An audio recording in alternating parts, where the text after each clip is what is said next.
Vamos em frente. O presidente do Senado, Rodrigo Pacheco, do PSD, afirmou que o STF irá cometer um equívoco grave se decidir descriminalizar o porte de drogas para consumo pessoal. O julgamento que trata do tema foi retomado nesta quarta-feira pelo Supremo e o placar está em 4-0 pela descriminalização. Ontem, após o voto de Alexandre de Moraes, o relator da ação, o ministro Gilmar Mendes, pediu mais tempo para analisar os votos apresentados e prometeu liberar o processo nos próximos dias. A solicitação foi atendida pela presidente da Corte, Rosa Weber. Em discurso no plenário do Senado ontem, Pacheco disse que cabe exclusivamente ao Congresso discutir a questão, que é o que eu sempre defendi e tinha defendido ontem mais cedo no rádio, inclusive. Vamos acompanhar. De fato, houve, a partir da concepção de uma lei antidrogas, também uma opção política de se prever o crime de tráfico de drogas com a pena a ele cominada, naquelas modalidades todas que estão na lei, e de prever também a criminalização do porte para uso de drogas. Se pretender legalizar ou descriminalizar, que é uma tese que pode ser sustentada por aqueles que defendem que a questão é mais de saúde pública do que uma questão judicial ou uma questão penal, o foro de definição desta realidade é o Congresso Nacional Brasileiro. Parabéns, portanto, eu considero que uma decisão num caso concreto de descriminalização de um tipo penal criado a partir de uma discussão no Congresso Nacional que elaborou uma lei, à míngua e sem a criação de um programa de saúde pública governamental a partir da discussão no Congresso Nacional, é uma invasão de competência do Poder Legislativo. Que haja uma compreensão de que as discussões políticas de uma nação, especialmente que compreendam a realidade do presente, as perspectivas de futuro, se dão através da política. E que a arena política é feita por políticos. E que aos juízes, a quem eu tenho um imenso respeito, e todos são testemunha aqui, do apreço, do respeito que tenho ao Judiciário e ao Supremo Tribunal Federal Brasileiro, mas não posso deixar de apontar aquilo que reputo um equívoco grave, uma invasão da competência do Poder Legislativo que se dá na discussão do piso nacional da enfermagem e na questão da descriminalização do porte para uso de drogas. Olha, o discurso é muito bonito e eu concordo inteiramente há muitos anos com o seu conteúdo. Entendo que há nuances, cada um aqui pode ter o juízo que quiser, etc. Agora é o seguinte, vai fazer o quê, Rodrigo Pacheco? Eu digo isso porque muitas vezes a gente olha com uma certa desconfiança para certos teatros discursivos. Você faz uma média ali com os parlamentares, olha, cabe a vocês, não cabe aos ministros do Supremo, aí tem uns que aplaudem, etc. Agora, quando é que o Senado Federal, que é o órgão responsável por fiscalizar ministros do Supremo Tribunal Federal, vai agir efetivamente com medidas, com práticas nesse sentido? Nós discutimos aqui outro dia sobre o caso da CPI da Lava Toga, quando o Flávio Bolsonaro confessou publicamente que atuou para melar aquela comissão parlamentar de inquérito que investigaria o Dias Toffoli, inclusive pela abertura do inquérito das fake news, que depois veio a alvejar os bolsonaristas. Antes eles passavam pano para tudo aquilo, inclusive André Mendonça, Jair Bolsonaro, Augusto Aras, etc. Agora, você tem outra oportunidade de o Senado agir em relação ao Supremo Tribunal Federal. Pode ter opinião divergente, etc. Pode, mas se essa é a posição do presidente do Senado, se ele está sendo aplaudido por senadores por fazer essa crítica a uma invasão de competência por parte do STF, o que será feito?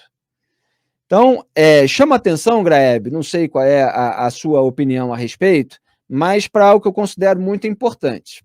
E eu sei que, caso a caso, a depender do tema, pode ter aí nuance. Mas é o seguinte, há certas decisões do Congresso Nacional que são apontadas pelo Supremo Tribunal Federal como omissões. Então, o Supremo fala assim, o Congresso se omite, logo precisamos decidir a respeito disso. Agora, tem omissões, entre aspas, que são simplesmente decisões da maioria do Congresso Nacional atual, do momento, de turno, né, daquela legislatura, pelo menos, que é de manter a lei sobre o tema específico que o STF está querendo alterar, daquele jeito que está.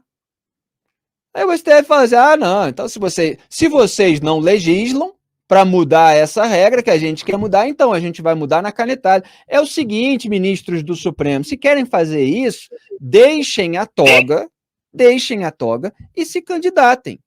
Seja a deputado federal, seja a senador. Agora isso eles não querem fazer. Quem quer começar?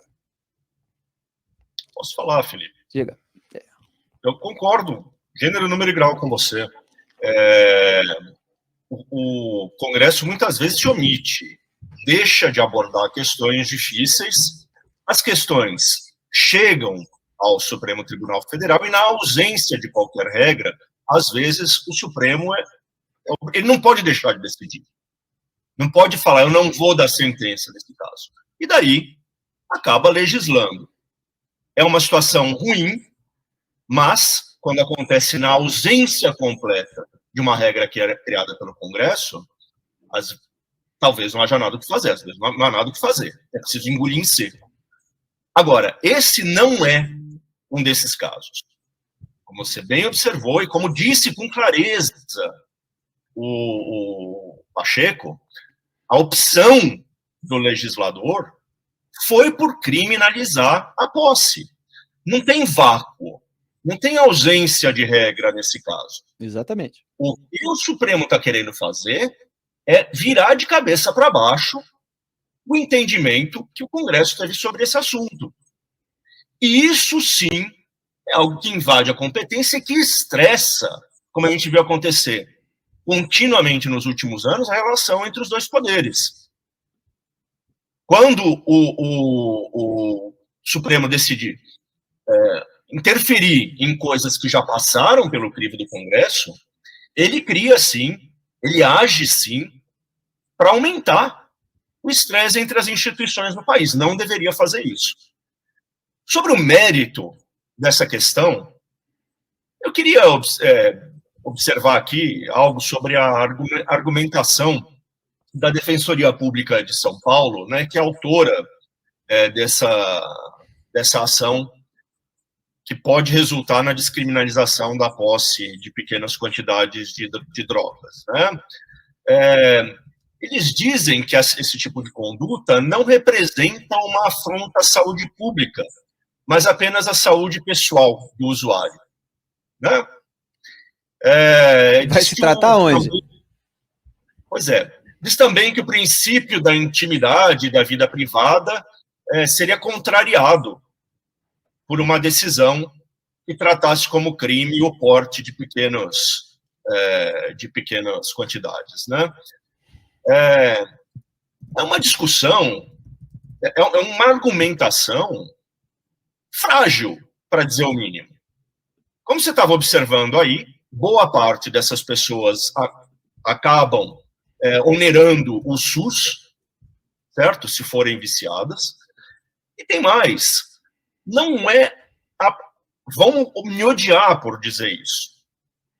Mas consumo de drogas não é apenas uma questão de saúde pública. Consumo de drogas, sobretudo recreativo, que é feito por tanta gente por aí, tem, sim, um reflexo na segurança pública. Eu estava vendo outro dia mesmo, o PCC, que todo mundo considera o grupo mais violento, que tomou o poder do crime organizado, não só aqui em São Paulo, mas em diversos outros estados do Brasil. O PCC, hoje, domina a produção, o transporte, o tráfico de maconha, que vem lá da fronteira do Paraguai para as outras cidades. A maconhinha que o pessoal gosta não é produzida toda em vasinhos nas casas de hipsters. Tem crime organizado envolvido também. Para não falar das drogas mais pesadas, cocaína, drogas sintéticas que vêm de fora do país e tudo mais. Então, não é só um problema de saúde pública. O consumo da droga ajuda a roda dessa atividade criminosa vai virar.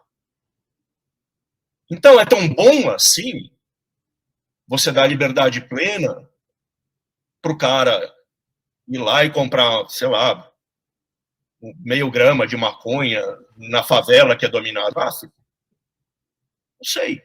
Não acho que a questão para ser decidida pelo Supremo é questão que precisa ser rediscutida pelo Congresso. Aquele é o fórum para discutir isso, com todas as complexidades, com os pontos de vista das diversas regiões do país, dos diversos interesses que estão representados no Congresso. E essa limitação de questão das drogas é de saúde pública, é de segurança pública, aí você tem narrativa de um lado, narrativa do outro. Isso aí é recorte da realidade para defesa de bandeira. Como o Graeb apontou, o mecanismo é complexo e os seus tentáculos envolvem diversos setores. Envolve aí toda uma economia do submundo, que precisa ser apontada porque ela deixa um rastro de sangue. Então, é muita hipocrisia você limitar esses assuntos para tentar conseguir uma alteração imediata, um efeito imediato na legislação que você quer mudar. Mas é assim que as coisas são debatidas no Brasil, e é para isso que existe o papo antagonista, para filtrar os fatos, para apontar todos os elementos, para expor aquilo que cada parte interessada está escondendo. A gente pode ter posições sobre determinados temas, etc., mas a gente expõe aqui os elementos que estão em jogo dentro daquele quadro, porque isso é o mínimo. Se você induz o seu público a ver de determinada maneira, omitindo elementos, aí você é um propagandista, e a gente aqui expõe o mecanismo completo.